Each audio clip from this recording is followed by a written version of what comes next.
Ablam da o kadar itiraz etmeme rağmen annemi arayacağını söyledi. Olan şeyin sebebi cin, ifrit, hayalet ve sert şeyler olamaz dedi. Senin tedaviye ihtiyacın var. Ben neye ihtiyacım var bilmiyorum. Zaten avuçlarım resmen yandı. İçleri kabarık küçük küçük su topladı. Ama çok acıyor. Ablama gösteremedim ellerimi. Bu gece olanları yazıp yazmamakta da emin değilim. Günlük yazmaya bile bırakabilirim. Yazdıklarımı tekrar okuyunca da korkularım artıyor. Ya da kendimi çaresiz hissediyorum.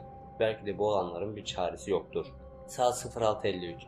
Yazamayacağım diyorum ama yazmadan da duramıyorum. Birilerine bir şeyler anlatma ihtiyacını hissediyorum. En yakınım olan ablama bile anlatamıyorum bazı şeyleri. Ama günlüğüme yazabiliyorum. Bu gece gördüklerim, yaşadıklarım ve olanlar çok farklı, çok gerçek. Rüyamda yine odanın kapısının açıldığını gördüm. Yine o şey süzülerek üstüme geldi.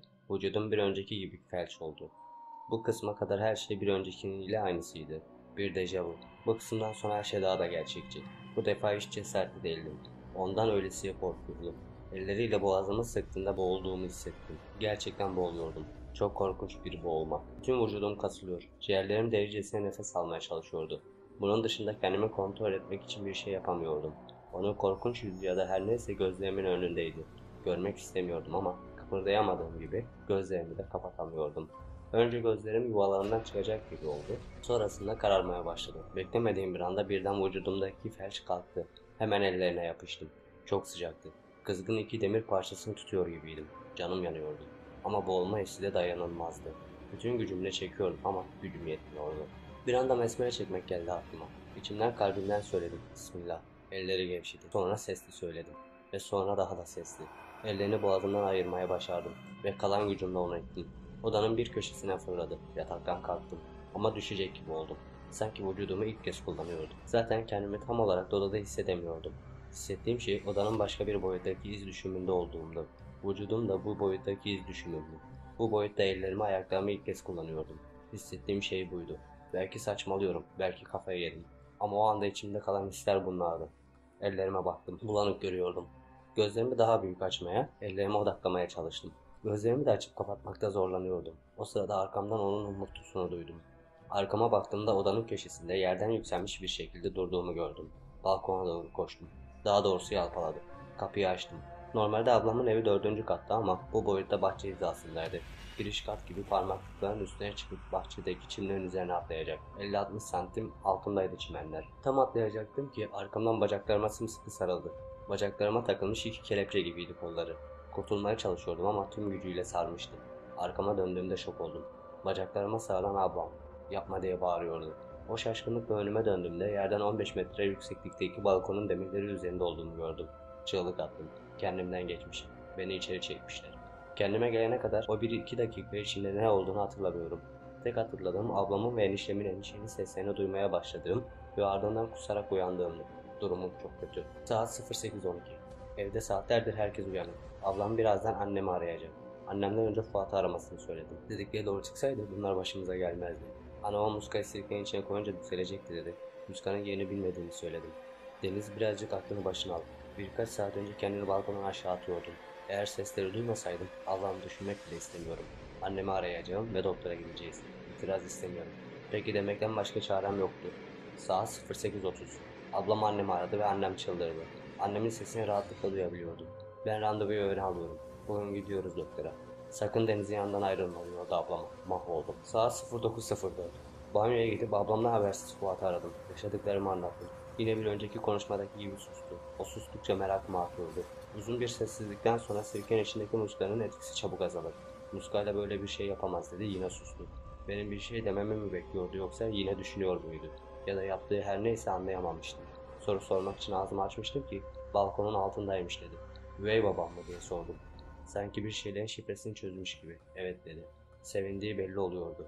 Benim de hiç sevinecek halim yoktu. Şimdi aşağı in. Yerde tam senin balkonun altında bir şeyler göreceksin. Ne olduklarını bana söylersin.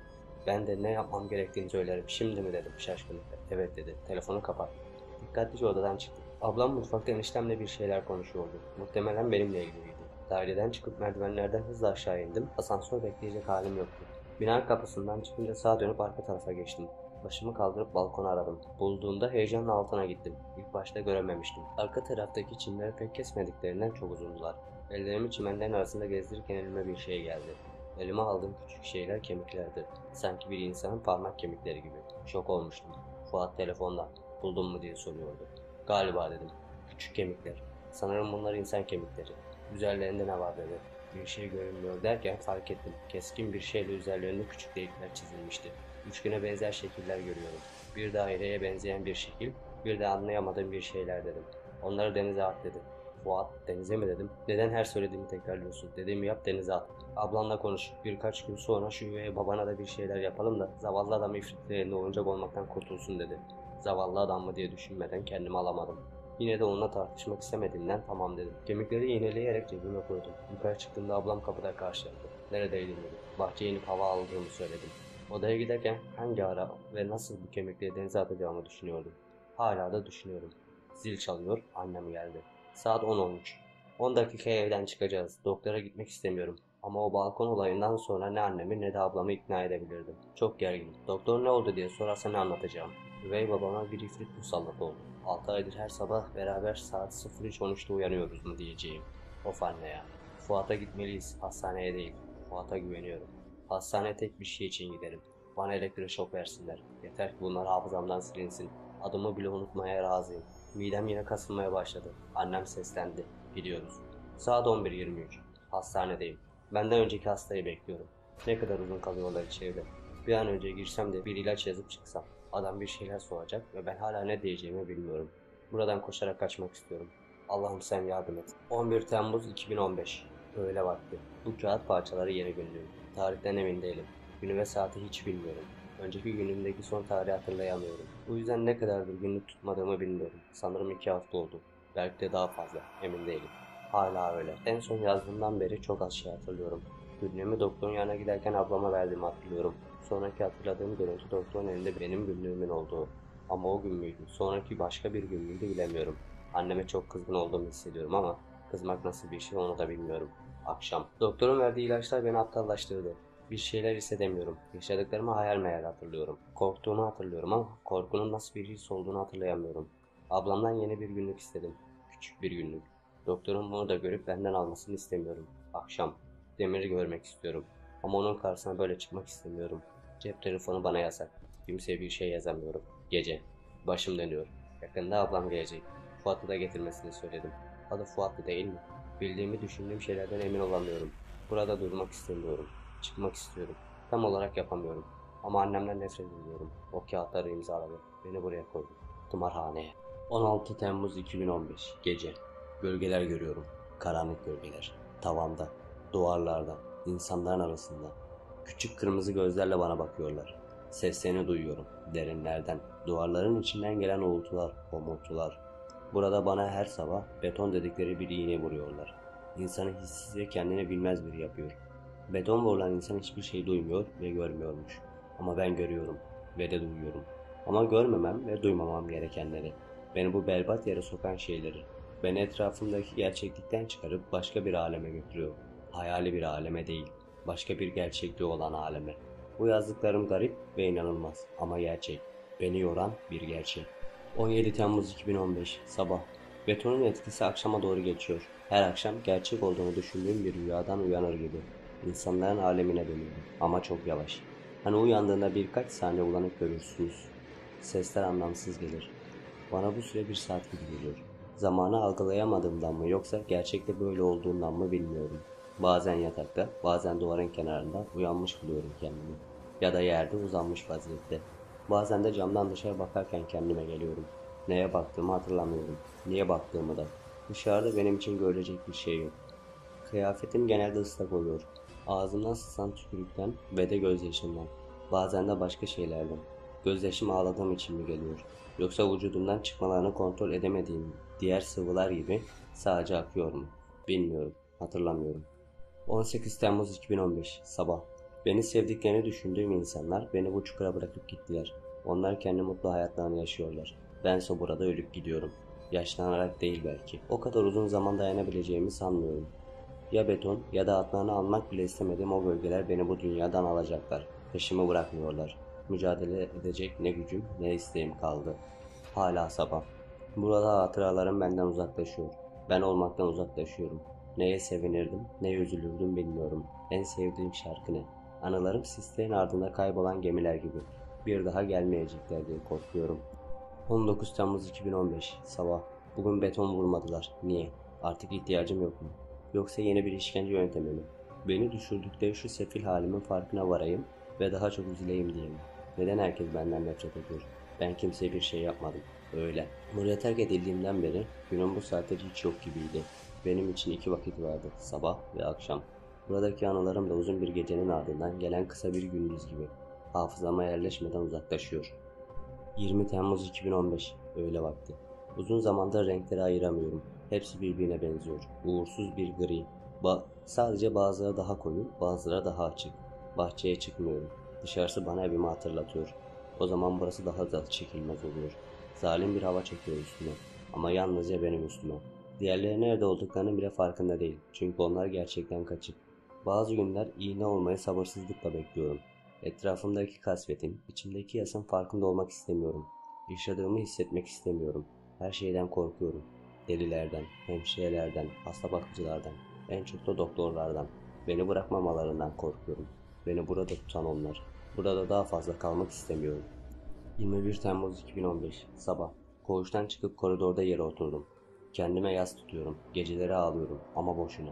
Bana faydası yok. Bu değiller ise ya horluyor ya da çığlık atıyorlar. Ya da duvarlara fısıldıyorlar. Niye anlamıyorlar deli olmadığımı? Doktorları kastediyorum ve de hemşireleri. Ya da kimin anlaması gerekiyorsa. Diğerleriyle aramdaki farkı görmüyorlar mı? Onlar deli. Gerçekten deli. Sürekli kendi kendilerine konuşuyorlar. Saçlarını yonup yiyorlar. Yüzleri korkunç, bakışları korkunç. Allah'ım beni kurtar buradan. Akşam. Bugün beton vurulanların halini görünce iğne olmak istemediğimi anladım. Halleri çok acıklı. Bazıları bütün gün bir köşede, bir karış ötesindeki duvardaki hayali bir şeye bakıyor. Neye baktıklarını kim bilebilir. Bazıları olduğu yere işiyor. Bazıları daha fazlasını yapıyor. İğne vurulduğumda onlar gibi olduğumu düşününce kendime çok acıdım. O ilacın etkisi altında bir daha geri gelemeyeceğim günler. Belki haftalar geçmiş. Aylar ya da yıllar. Sonra bu sayfaları okuyunca belki bu yazdıklarım saçma gelecek ya da anlamsız. Ama şimdi gerçekliğim bu. Anlamsızlık. 22 Temmuz 2015 gece. Korkuyorum. İğneler içindeki korkuları saklıyormuş. Yine geri döndüler. Hayır. Yine aynı şeyleri yaşamak istemiyorum. Sabah. Bütün gece uyuyamadım. Yaşadığım hiçbir şeyden emin olamıyorum. Bazen hastalardan birisi ilk kez görüyormuşum gibi geliyor. Gerçek mi yoksa kafamda uyduğum birisi mi diye şüpheye düşüyorum. Burası beni hasta ediyor. Bu tımarhanede olduğum sürece günlük diye kullandığım şu sefil kağıt parçalarına kendi sefaletimden başka hiçbir şey yazmayacağım. Beni buraya terk etmiş olsalar da ailemi özlüyorum. Burada, bu devlerin arasında akıllı olmak korkunç bir his. Keşke ben de aklımı kaybetseydim. Umudumu kaybetmekten daha iyi. Hala sabah. Bugün de beton servis etmediler. Yalnızca kahvaltı. Aklımın ve duygularımın yavaşça geri geldiğini hissediyorum. Ama çok yavaş. Öğlenden önce. Az önce Suna hemşire yanıma geldi. Öğleden sonra ablamın beni ziyarete geleceğini söyledi. Bu tımarhanedeki ilk ziyaretçim olacak. Ama içimde hiçbir heyecan yok. Ya da sevinç. Aileme karşı içimde sevgi ya da sevgisizlik hissetmiyorum. Sadece özlüyorum. Belki duygularım yeterince çabuk geri gelmiyordu. İçimde kocaman bir boşluk var. Bu kolay dolacağı benzemiyor. Öyle. Banu ile ne konuşacağım? Buradaki hayatımdan hatırladığım pek bir şey yok. Hatırladıklarım da unutmak istediğim şeyler. Anlatılmaya değer değil. Öyle. Ablam gelmek üzere ve benim moralim çok bozuk. Hala ağlıyorum. Durdurmaya çalıştığım gözyaşlarım yazdıklarımı görmeme engel oluyor. Sakinleşmem lazım. Hala öyle. Daha önce yapamayacağıma dair kendime verdiğim sözü tutmadım. Suçlu benim. Suna hemşire bilemezdim. O da çok üzüldü. Suna hemşire ablamın karşısına çıkmadan önce saçımı taramayı teklif etti. İtiraz etmedim. Sadece bu yağlı ve kirli saçlarla ne kadar güzel olabilirim diye düşündüm. Burada çok fazla yıkanamıyorum. Su yaz için bile çok soğuk. Hemşire odasındaki bir sandalyeye oturdum. Suna hemşire saçımı taramaya başladım ve uzun zaman sonra ilk kez olumlu bir duyguyu yoğun bir şekilde yaşadım. Fırçanın dişleri saçlarımın arasında ilerlerken başıma değen kısımları sanki beni seven birisinin dokunuşları gibi geldi. Başının okşanmasından hoşlanan küçük bir kız çocuğu gibiydim. Fırça başıma her değdiğinde gözlerim kapanıyordu. Buraya geldiğimden beri ilk kez kendimi buranın dışında güzel bir yerde hissettim. Ve de mutlu. Sonra hemşire saçımı taramayı bitirince elime küçük bir ayna tutuşturdu. Aynaya bakmaya bıraktığını unutarak kendime baktım. Bakmamla elimden atmam bir oldu. Hayır, aynada gördüğüm ifrit değildi. Keşke onu görseydim. Gördüğüm morarmış ve içe kaçmış bir çift göz ile bana bakan korkunç bir bakış ve soluk bir benliz. Buradaki kaçıklarda gördüğüm yüzün aynısı. Akşam. Hala ağlıyorum ama ayna meselesinden değil. Ablamın beni ziyaret edişi hislerimi değiştirdi. Öncesinde ailemden birisi gelecekmiş gibi hissetmiyordum. Hislerim neydi tam olarak bilmiyorum. Banu koridorda beni görünce koşarak sarıldı. Ağlamaya başladı. Ben ise donmuş gibi duruyordum. Sonra aklım bana da bu durumda ona sarılmam gerektiğini hatırlattı. Onunkinin aksine benimkisi duygusuz bir sarılıştı. Beraber bahçeye çıktık. Daha önce bahçeye çıktığımı hatırlamıyorum. Çok yabancı bir yer gibi geldi.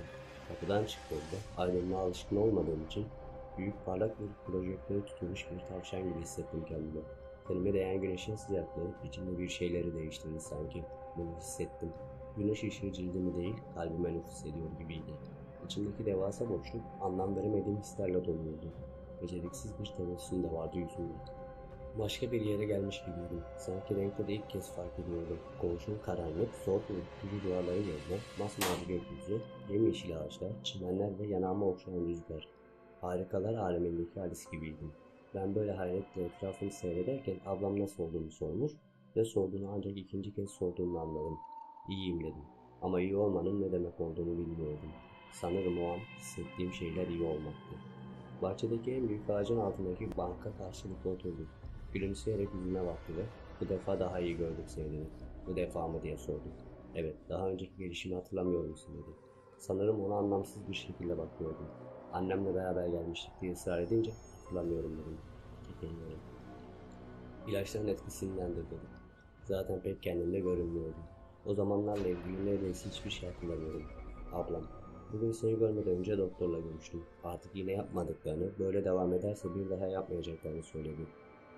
Daha hafif ilaçlar geçeceklermiş. Yakında tamamen iyileşeceğimi düşünüyorlarmış doktorlar. İyileşmenin biraz da bana bağlı olduğunu, hastalığımı kabullenmenin iyileşmemi hızlandıracağını söylemiş. Kendime buranın kasvetini hazırlamışken iyileşme ile ilgili bir şey duymak beni biraz şaşırttı. Biraz da heyecanlandırdı. Ama hastalığımı kabullenme ile ilgili şeyler nasıl yapacağımı bilmiyorum. Yaşadıklarımı hatırlamak bile istemiyorum ama yine de onların gerçek olmadığına kendimi inandırmak zor geliyor. Ama deneyeceğim. Evet, çok mantıklı. Her şeyin aklımın oyunu olduğunu düşünüyorum. Tabii bunlar şu anki düşüncelerim. Ablamla konuştuğum zaman hastalığı kabullenme kısmı benim için sarsıcı olmuştu. Yüzünden keyfimin kaçtığını anlamış olmalı ki sana bir şey getirdim diyerek çantasını açtı. Parlak bir ambalajlı olan bir paket çıkarttı. Uzattığı paketi şaşkınlıkla aldım. Ne olduğunu anlamak için elimde çevirip duruyordum. Ne olduğunu anlamak için paketi açman gerekiyor dedi gülümseyerek. Aptallığımın farkına varınca biraz utandım. Beceriksizce paketi açarken çok sevineceğim bir şey olduğunu söyleyebilirim dedi. İçinden sevineceğim şeylerin ne olduğunu bilmiyorum ki dedim. Bu tımarhanede resetlendim sanki. Bana ait ne varsa hepsini unuttum. Sevdiğim şeyleri ya da sevmediğim. Kendimle ilgili her şeyi yeniden öğrenmem gerekiyor. Çok acı verici bir şey. Bir parça uğraşma sonunda paketi açtım. Çok güzel bir günlük ve kalem çıktı içinden. Böyle bir hediye beklemiyordum. Kapağı çok güzeldi. Mavi kelebekler vardı. Bazıları sarı çiçeklerin üzerine konmuş, bazıları özgürce uçuşan kelebekler. Burada sahip olduğum hiçbir şey güzel değil.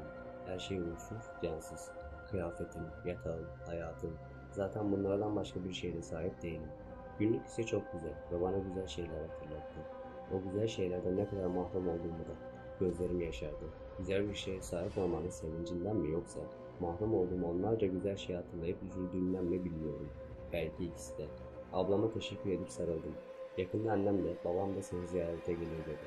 Ayrıca Demir de gelmek istiyor. Demir'in ismini duyunca bir acayip oldum. Onu aklımdan çıkarmaya çalışıyorum. Yoksa özlemine dayanmak zor. Onun karşısına bir deli olarak çıkmak istemiyorum. Yerimden kalkıp hayır, Demir kesinlikle gelmesin. Beni bu halde görmesini istemiyorum dedim. Deli gibiydim. Tamam tamam sakin ol. İyileşince görüşürsünüz dedi. Heyecanım azalıp sakinleşince aklıma Fuat geldi. Bir an ablama onunla ilgili bir şey sormaya çekindim. Sonra dayanamayıp Fuat'la hiç konuştum dedi. Sorduğun soru Banu'nun keyfini kaçırmış görünüyordu.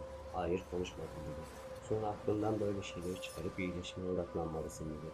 Hasta olmadığımı anlatamayacağım bir kişi daha diye düşündüm o an. Bakışlarında hasta olmadığıma ikna etmek yerine kendimi hasta olduğuma ikna etmeye çalışmak daha kolay olacak sanırım. Bu dünyada hasta olmadığımı düşünen tek kişi Fuat. Gerçekten hastayım ben.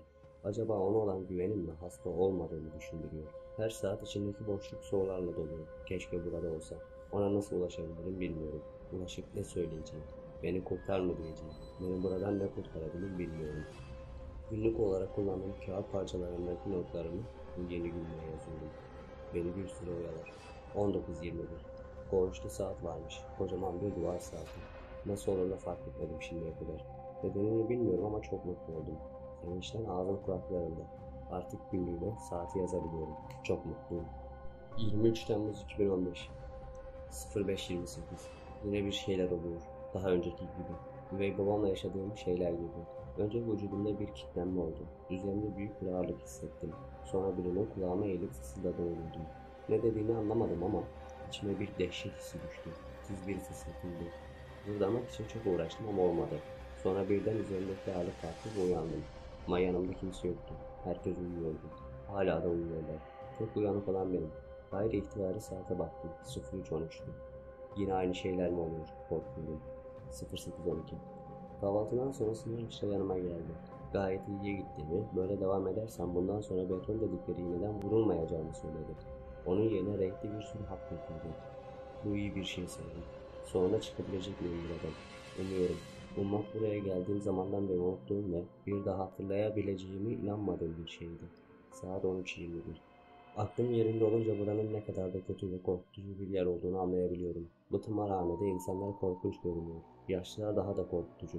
Çoğunun dişleri dökülmüş, saçları yolunmuş, gözleri içine çökmüş. Ama içlerinden en korktuğum Neriman adında 60 yaşlarında bir kadın. Kadınlar içerisinde en uzun ve irisi. Buradaki bütün hastalar ondan korkuyor. Yüzünün sol yanı yanmış.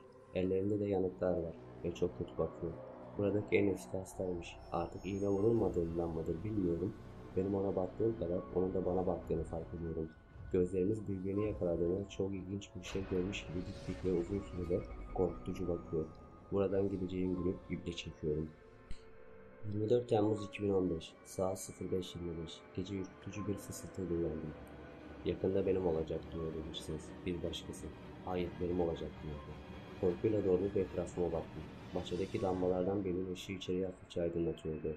Etrafımda uyanık kimse görünmüyordu. Ama sanki sağa sola koşan çocuklar gibi görünen birkaç gölge gördüm. Yaşadıklarım gördüklerim gerçek mi? Emin olamıyorum. Betonu özleyeceğim galiba. Saat 13:17. Kusup duruyorum. Bu defa korkudan değil. Korku içimden hiç çıkmıyor zaten. Kusmam doktorun verdiği yeni ilaçlardan.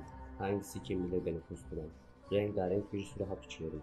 Beton kadar olmasa da yine de buradaki her şey gibi kötü. Görüşümde bir bulanıklık oluyor.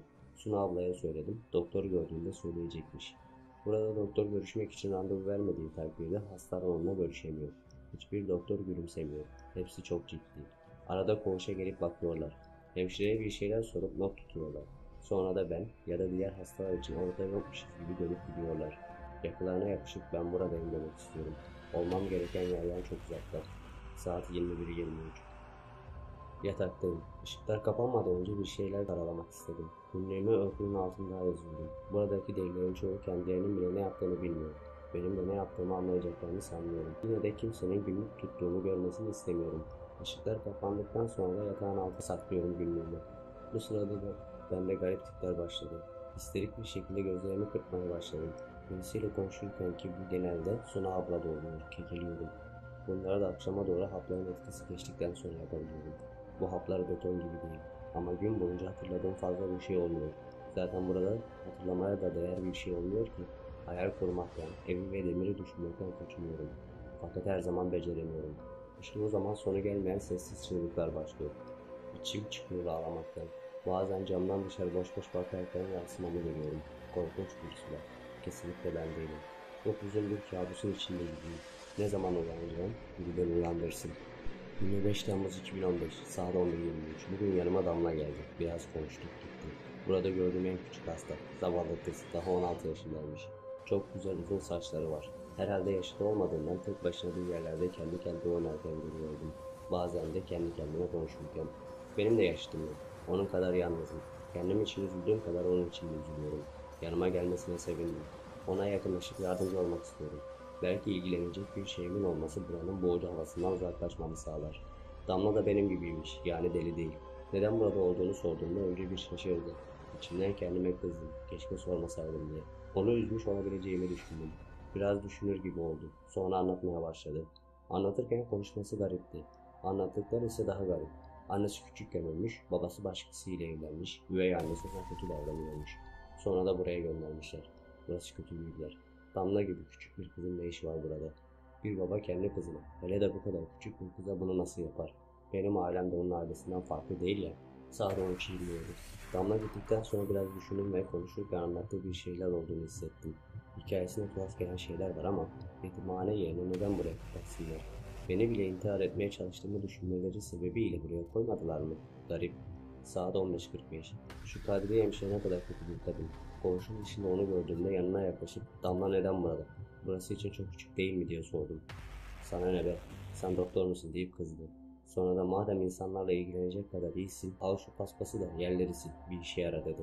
Bulunduğumuz katı tek başıma paspasladım. Belim ağrıyor. Aptal kadın. Saat 20:13. Akşam yemekten sonra Damla ile sohbet ettik. Onu neşelendirmek için söylediğim şeylere çok güldü. Çok komikmişim. Öyle söyledi. Bugün biraz da olsa buranın boğucu havasından kurtulmak iyi geldi. Damla ve Suna ablayla konuştuğumda kendimi çok normal hissediyorum. Buradakiler gibi değilim. Annem de, ablam da, doktorlar da yanılıyor. Ben deli değilim.